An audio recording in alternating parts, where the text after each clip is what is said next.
इसके बाद एक टॉपिक और समझ लीजिए वर्टिलाइजेशन के बाद में, तो उसको क्वेश्चन कराते हैं डॉर्मेंसी। ठीक है, उसको पहले समझ लीजिए सीड डॉर्मेंसी क्या है। सीड डॉर्मेंसी क्या है? It is the inactive stage of the seed in which seed do not germinate. Seed की वो स्टेज जिसमें वो इनएक्टिव कंडीशन में पड़ा रहता है और जर्मिनेट नहीं करता है, उस कंडीशन को क्या बोलते हैं? डॉर्मेंसी बोला जाता है। ये सीड में भी होता है और बर्ड के अंदर भी होता है। ठीक है, बर्ड डॉर्मेंसी भी होती है और क्या होता है? सीड डॉर्मेंसी होती है। समझ में आ रहा है? अब सीड जर्मिनेट क्यों नहीं करता है? क्या रीजन है डॉर्मेंसी की? रीजन क्या है? इन्वायरमेंटल फैक्टर हो सकते हैं, इन्वायरमेंटल फैक्टर हो सकता है इसकी वजह से सीड ना जर्मिनेट करे। ठीक है, और कुछ इंटरनल फैक्टर्स भी होते हैं। इंटरनल का मतलब प्लांट की बॉडी से रिलेटेड भी फैक्टर होंगे जो डॉर्मेंसी को क्या करेंगे? सीड जर्मिनेशन नहीं होने।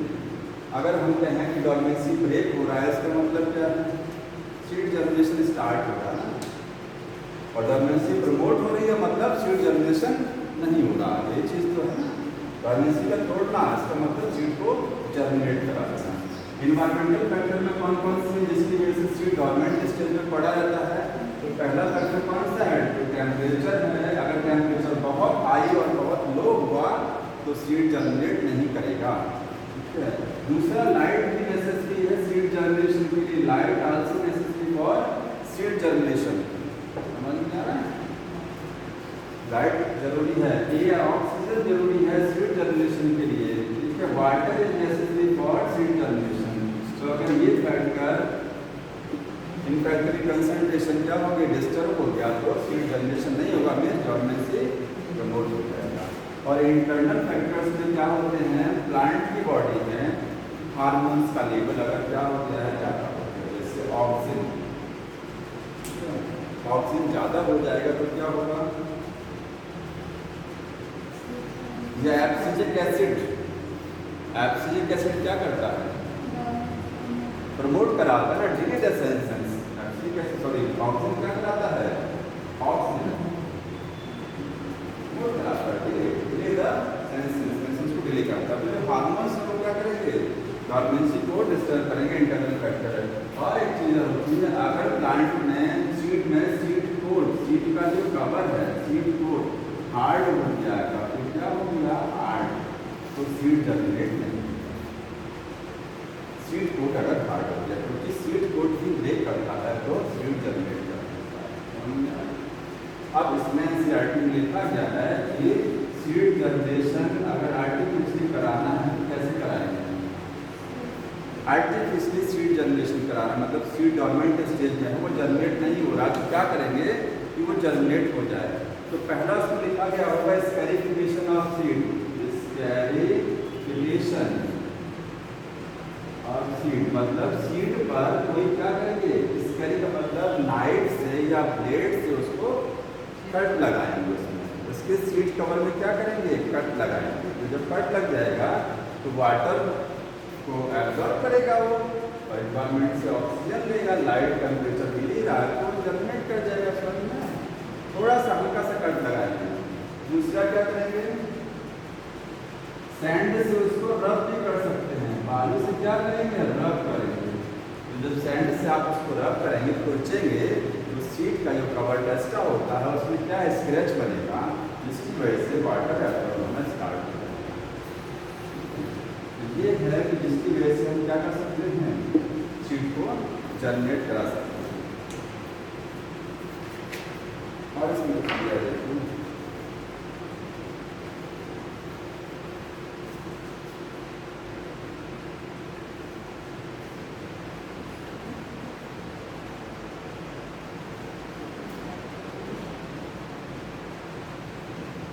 जो सीड डॉर्मेंसी में जो लास्ट की लाइन लिखी हुई है, लास्ट की लाइन है ना उधर है, देख लीजिए लास्ट की 2 लाइन है वो इम्पोर्टेंट है। इसमें लिखा हुआ impermeable and hard seed coat. अगर सीड कोट क्या है? इम्परमेबल है और हार्ड है तो सीड डॉर्मेंट स्टेज में रहेगा।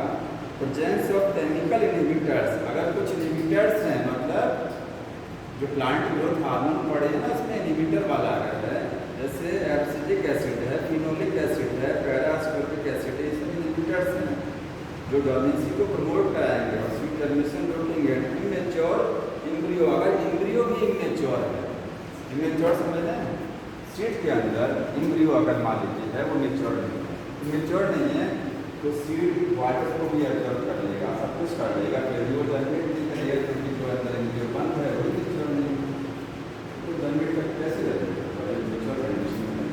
भले सीड में सब कुछ सही है, वाटर एब्जॉर्ब हो रहा है, सब कुछ सही है, तो एम्ब्रियो का मेच्योर होना बहुत जरूरी है। आगे बताइए कुछ रीजन है दैट कॉजेज सीड डोर्मेंसी, इसकी वजह से क्या होता है सीड डोर्मेंट स्टेज में पड़ा रहता है।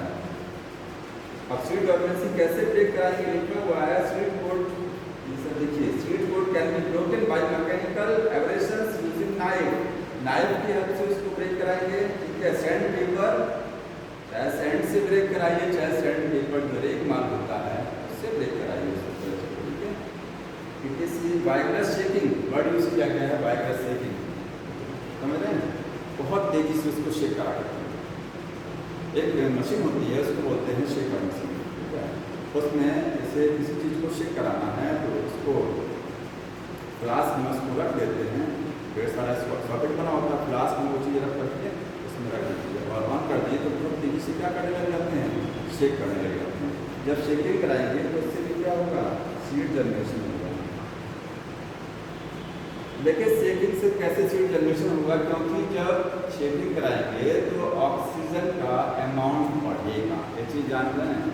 वाटर में अगर आप कोई डिस्टर्बेंस क्रिएट करा दें तो ऑक्सीजन की मात्रा ज़्यादा मिलेगा,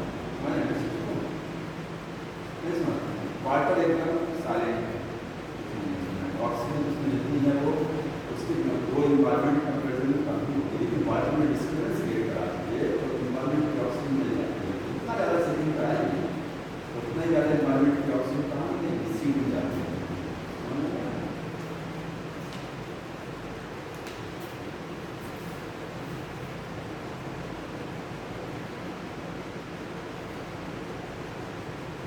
एक लाइन आगे लिखा है इन नेचर दीज एब्रेशंस, अब ये जितने भी चीज़ें हम कर रहे थे, इसको क्या चीज़, ये नाइफ से काट करके सैंड पेपर से रगड़ रहे थे उसको, इसके लिए सीड को जनरेट कराने के लिए, या फिर इसको क्या कर रहे थे, शेकिंग कर रहे थे।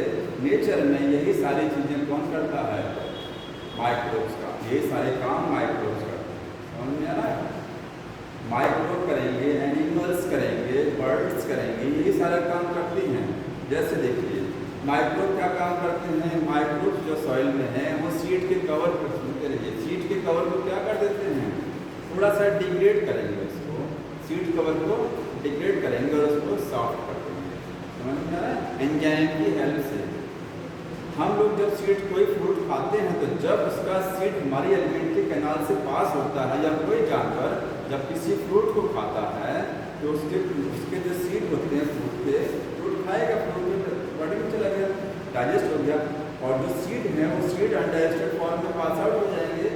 तो एलिमेंट्री कैनाल से जब सीड पास होता है तो एलिमेंट्री कैनाल में जो एंजाइम रिलीज होते हैं वो एंजाइम सीड के कवर को क्या कर देते हैं, सॉफ्ट कर देते हैं। तो नेचर में जो माइक्रोब्स है, इसमें लिखा हुआ है in the natural condition microbes क्या करते हैं, सीड डोर्मेंसी को ब्रेक कराने का काम करते हैं। ये सीड को, जो सीड का कवर है उसको क्या कराएंगे, एंजाइम की हेल्प से सॉइल में उसको सॉफ्ट कराएंगे।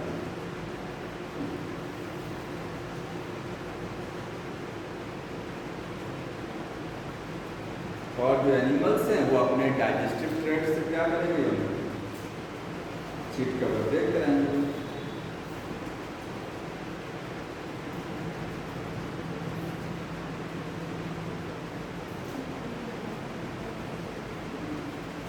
और सीड नहीं जनरेट करना तो क्या करेंगे, वर्टिलाइजेशन करा देंगे, देखा ना, वर्टिलाइजेशन। वर्टिलाइजेशन तो आपके पास नहीं है तो क्या करेंगे, वो जो जिब्रेलिन का ट्रीटमेंट दे दीजिए, जो पूछ रहे थे ना, जिब्रेलिन का रोल क्या है, gibberellin is the substitute of vernalization. अगर लो टेम्परेचर नहीं देना चाहते हैं तो क्या करेंगे, जिब्रेलिन को स्प्रे कर देंगे सीड के, तो वही सेम काम वो भी करेगा।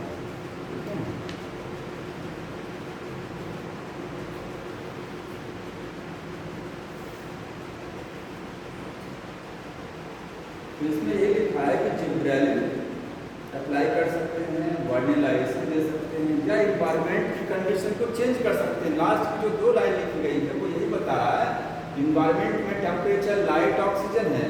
अगर सीड जनरेट नहीं कर रहा है तो आप इसको चेक करें कि टेम्परेचर हाई तो नहीं है, वाटर कम तो नहीं है। तो इन्वायरमेंटल कंडीशन को चेंज करके, उसको बदल करके देख सकते हैं कि जनरेट करेगा या नहीं करेगा। समझ में आ रहा है? क्योंकि इससे इन्वायरमेंटल कंडीशन की वजह से वो जनरेट नहीं करता। अगर डिस्टर्ब हो जाती है तो उसको सही करेगा। ये वर्नलाइजेशन और सीड डोर्मेंसी हो गया। वर्नलाइजेशन में एक जो केमिकल बनता है, उस केमिकल का हार्मोन का नाम क्या है? वर्नलिन। हार्मोन क्या है? Hypothetical hormone. इस एक चीज जो आपको बताया था मैंने, उसको आप नोट कर लीजिएगा। क्या चीज? कि स्टिमुलस जो होता है, स्टिमुलस ऑफ लाइट ड्यूरेशन, कितनी देर तक लाइट आ रही है, इसका स्टिमुलस कौन कैच करेगा? फोटोसिंथेसिस में बाय हीट। कैप्चर करेंगे इसको। प्लांट में अगर एक भी नहीं है तो फोटोसिंथेसिस कोई भी नहीं है। समझ में आ रहा है? क्योंकि स्टिमुलस कौन रिसीव कर रहा है। दूसरा है स्टिमुलस जो है वर्नलाइजेशन का कौन रिसीव करता है? Stimulus of vernalization. वर्नलाइजेशन इसका क्या है? Meristematic part. मेरिस्ट लिख लीजिए इसको, मेरिस्टेमेटिक टिश्यू ऑफ एपेक्स, ठीक है, स्टेम एपेक्स, स्टेम एपेक्स। और या फिर क्या है? एम्ब्रियो। एम्ब्रियो रिसीव करता है। एम्ब्रियो के अंदर ना न्यूल और रेडिकल है, तो न्यूल में जो ग्रोइंग एपेक्स होगा जो कि मेरिस्टेमेटिक पार्ट होता है, तो वो रिसीव कराएगा वर्नलाइजेशन के स्टिमुलस।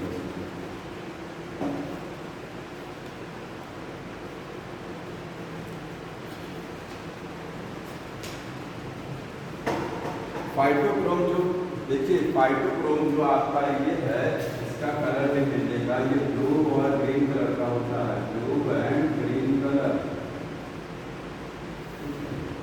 अब इससे रिलेटेड कुछ क्वेश्चन मैं आपको बता दे रहा हूँ, आप आंसर दे दीजिए।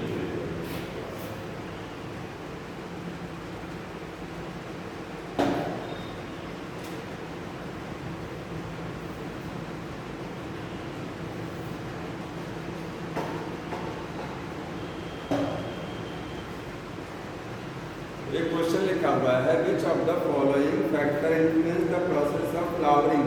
फ्लावरिंग के प्रोसेस को कौन सा फैक्टर इन्फ्लुएंस कराएगा, प्रभावित कराएगा? Acidity of soil, water in soil, amount of milk in plant या फोटो पीरियड। तो ये तो आसान है, फोटो पीरियड। ठीक है, कठिन क्वेश्चन देखते हैं।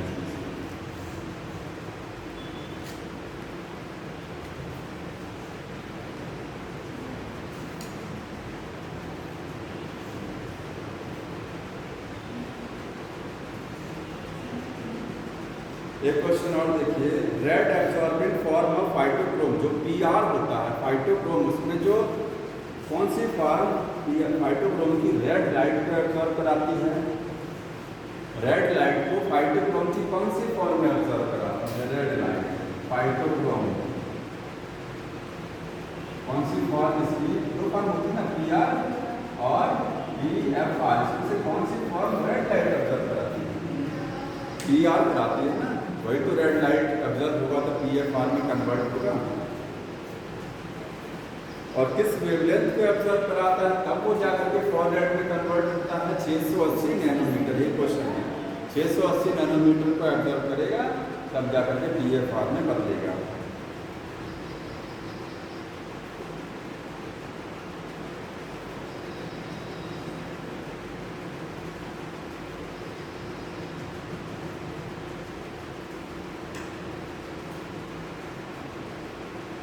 फाइटोक्रोम इज फाउंड इन, किसमें मिलता है phytochrome? Algae, fungus, vascular cryptogams, flowering plant. Flowering plant, क्योंकि फाइटोक्रोम जो पिगमेंट है ये फ्लावरिंग के लिए रिस्पॉन्सिबल है, तो जिसमें फ्लावर बनेगा उसी में तो रिस्पॉन्सिबल होगा, तो फ्लावरिंग प्लांट है।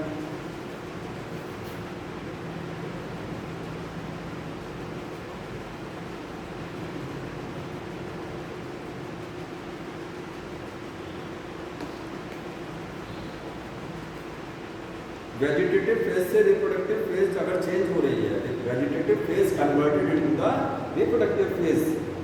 तो वो किसकी वजह से हो रहा है? लेंथ ऑफ डे, या फिर ऑक्सीजन कंसंट्रेशन, या टेम्परेचर में बदलाव की वजह से हो रहा है। वेजिटेटिव फेज रिप्रोडक्टिव फेज में बदल रही है, डे लेंथ की वजह से हो रहा है ना। डे लेंथ की वजह से वेजिटेटिव फेज किस में बदल रही है? नहीं समझ में आ रहा था? देखिए, जब ये है प्लांट और ये है लीफ, इसका जब लाइट पड़ेगा तो इसमें जो लीफ में कौन सा फाइटोक्रोम पिगमेंट लीफ के अंदर है ना। तो लीफ के अंदर जो फाइटोक्रोम पिगमेंट है, फाइटोक्रोम, वो लाइट के स्टिमुलस को इफेक्ट करेगा और बनाएगा फ्लोरोजन हार्मोन। एक फ्लोरोजन हार्मोन यहाँ से लीफ से होता हुआ कहाँ जाएगा? एपेक्स ऑफ स्टेम के एपेक्स पर जाएगा। यहाँ जो बर्ड होगा इस वेजिटेटिव बर्ड को इसमें कन्वर्ट कर देगा रिप्रोडक्टिव बर्ड में और फ्लावर करना स्टार्ट हो जाएगा। ये होता है वेजिटेटिव बर्ड को रिप्रोडक्टिव बर्ड में कौन कन्वर्ट करा रहा है? फ्लोरोजन। फ्लोरोजन कैसे बन रहा है? लाइट के रेडिएशन की वजह से बन रहा है।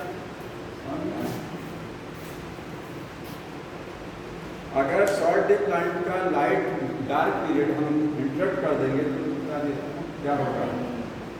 कोई फ्लावर नहीं बनेगा। शॉर्ट डे प्लांट, लंबी रात वाला, उसका नाइट पीरियड इंटरप्ट करा दीजिए तो फ्लावर नहीं बनेगा। उसमें वो चीज़ समझ में आया था कि अगर फार रेड लाइट हमने दिया है, उसके बाद रेड लाइट दिया, उसके बाद फार रेड दिया, फिर रेड दिया, तो लास्ट वाला एक्सपोजर जो होता है वही काउंट होता है।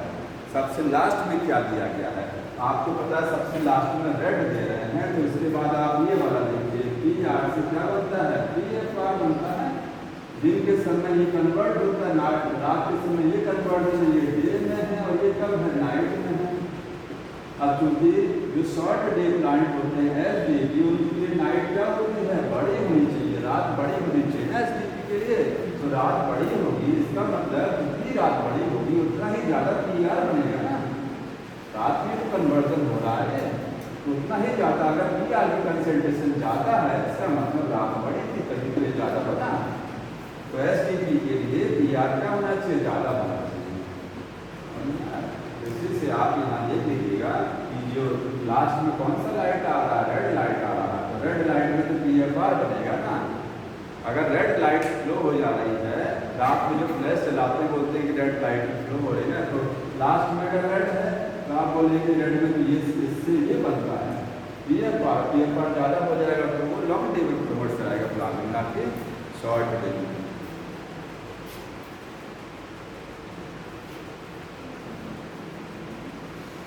और अगर लॉन्ग डे प्लांट के लाइट पीरियड को डार्क पीरियड को इंटरप्ट कर दें तो लॉन्ग डे प्लांट, एक लॉन्ग डे प्लांट है, दिन लंबा चाहिए, उसको क्या चाहिए? एग्रीबी को डे क्या चाहिए? ज़्यादा बड़ा दिन चाहिए। तो मान लीजिए उसको दिन आपने छोटा दे दिया तो फ्लावरिंग नहीं होगी, रात बड़ी कर दी है उसके लिए। लेकिन जो रात बड़ी कर दी है उसमें अगर प्लस करा देंगे रेड लाइट का तो फ्लावरिंग होगी नहीं होगी? होगा फ्लावरिंग। एसडीपी में वही फ्लावरिंग रुक जाती है। और यहाँ अगर रात जो है नाइट कमी कर दी गई है तो ये जो आप इंटरप्ट कराएंगे लाइट से तो डार्क पीरियड छोटा हो जाएगा। तो डार्क पीरियड छोटा हो गया, लंबे प्लांट को छोटा ही डार्क पीरियड तक चाहिए। तो एक चीज़ छोटी होनी चाहिए, समझ में? चाहे दिन बड़ा हो चाहे रात छोटी हो, समझ में? यहाँ तो दिन पहले से छोटा था लेकिन आपने रात को और छोटा कर दिया तो उसको रात छोटा मिल गया ना। नाइट पीरियड क्या हो गया? शॉर्ट मिल गया उसको। उसको भी चाहिए कि नाइट पीरियड शॉर्ट मिल गया है, चाहे डे बड़ा मिले चाहे नाइट छोटा मिले, दोनों में से एक चीज़ मिल रहा है ना। तो फ्लावरिंग यहाँ प्रमोट हो जाएगा। हेलो, हाँ नमस्ते, बताइए। हाँ बताइए। 2 और 3 5। हाँ कौन? केमिस्ट्री? ठीक बताओ। यूपीएससी का? अच्छा ठीक यूपीएससी वाला, हाँ ठीक है। केमिस्ट्री वाला नहीं चाहिए ना। देखिए वर्नेलाइजेशन को कौन रिप्लेस करा सकता है? जिब्रेलिक एसिड, ठीक है।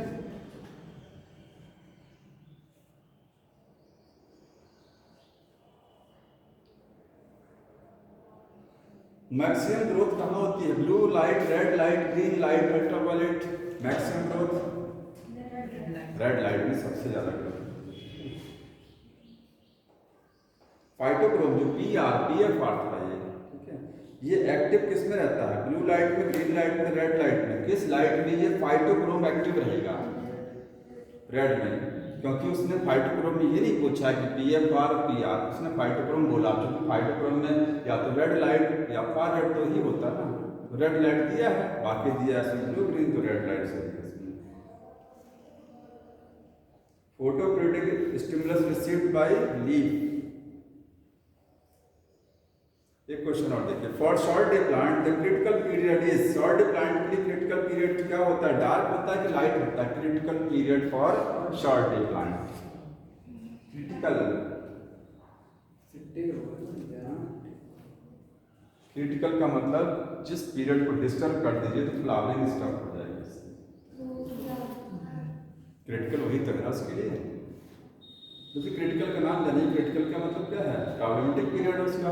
तो डार्क पीरियड उसको लंबा चाहिए, डार्क पीरियड को आप डिस्टर्ब कर देंगे तो फ्लावरिंग नहीं होगा उसमें। तो क्रिटिकल पीरियड जो है वो क्या है इसका? Dark period.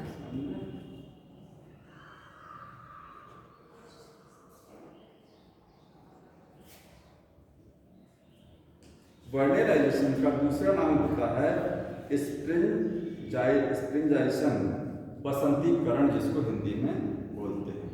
समझ में? याद रखिएगा, स्प्रिंजाइजेशन एक टर्म यूज किया गया है जो वर्नेलाइजेशन का दूसरा नाम, क्योंकि हिंदी में वर्नेलाइजेशन को बसंतीकरण बोलते हैं। बसंती का मतलब क्या हो गया? स्प्रिंग से रिलेटेड हो, स्प्रिंजेशन लिखा है वर्ड इसमें।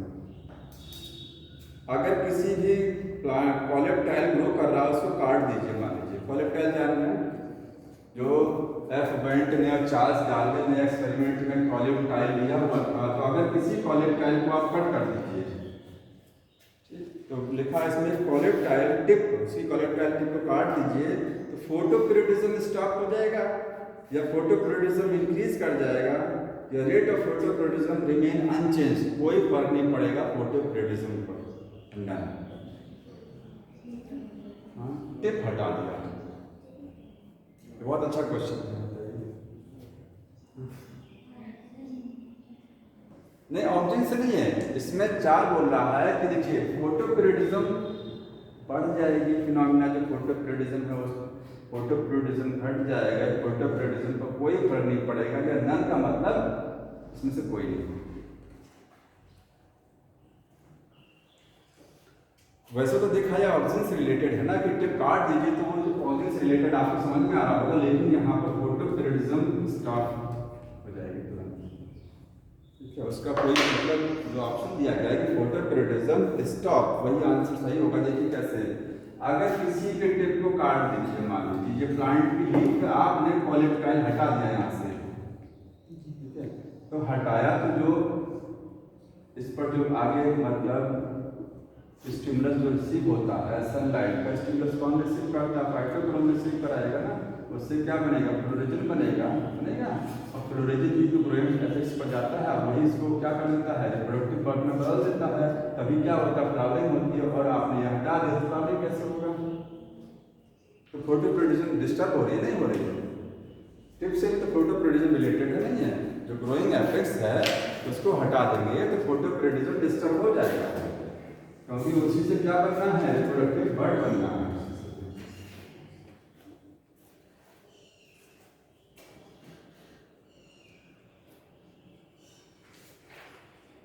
जो इसमें डे न्यूट्रल कौन सा है? डे न्यूट्रल का मतलब जिस पर डार्क और लाइट का कोई ड्यूरेशन का फर्क नहीं है, वो एग्जाम्पल जितना एनसीईआरटी में लिखा गया ना, उसी एग्जाम्पल को जरूरत पड़ेगा और एक्स्ट्रा नहीं।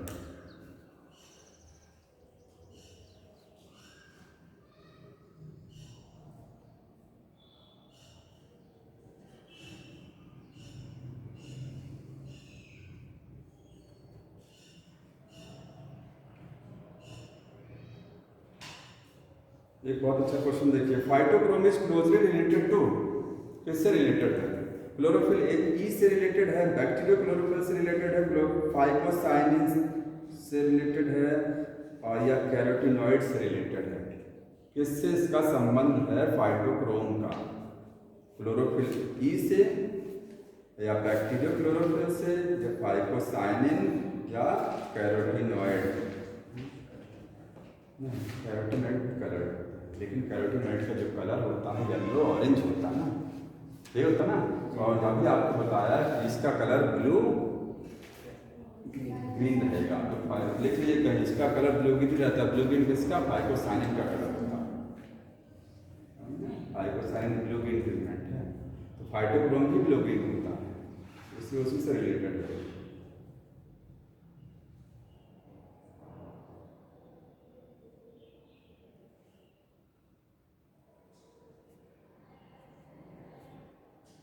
Phytochrome mediated process called plastid orientation, flower reduction, bud dormancy। क्या है?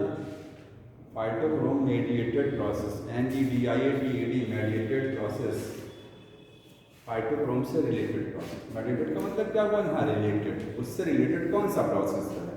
तो फ्लावर इंडक्शन है उससे रिलेटेड। फाइटोक्रोम से रिलेटेड क्या है? फ्लावर का इंडक्शन हो ना, फ्लावर का बनना।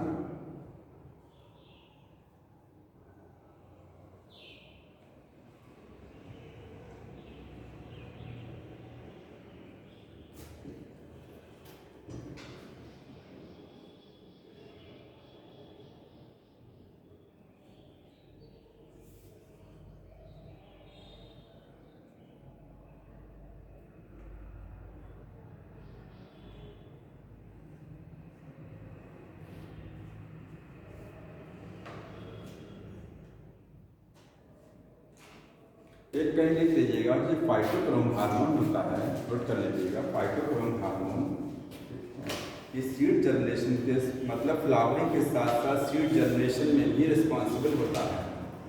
फ्लावरिंग तो आप पढ़ा है मैंने, फ्लावरिंग के साथ साथ सीड जर्मिनेशन के लिए भी रिस्पॉन्सिबल है कौन? Phytochrome. Phytochrome responsible for flowering as well as seed germination.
Start किया क्योंकि थोड़ा सा बताना था, बीच में नया चैप्टर था, तो छोटा तो कैरी हो जाता आगे वो चैप्टर।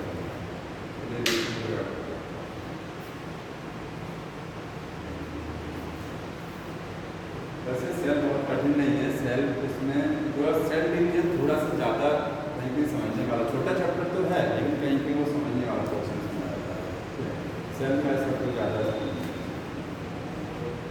क्योंकि इसको आप 9th से पढ़ते चले जाते हैं, 9th के और पहले से पढ़ते चले जा रहे हैं, 6, 7, 8 से ही बेसिक इसका चल रहा है ना। कुछ चैप्टर ऐसे होते हैं जिसको आप आगे के खाली 11th में देखते हैं और कहीं नहीं आता है।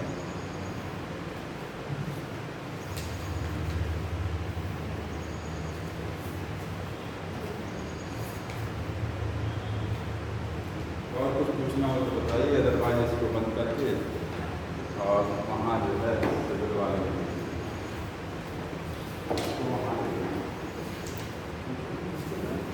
मोबाइल स्टैंड दोनों कम कर देंगे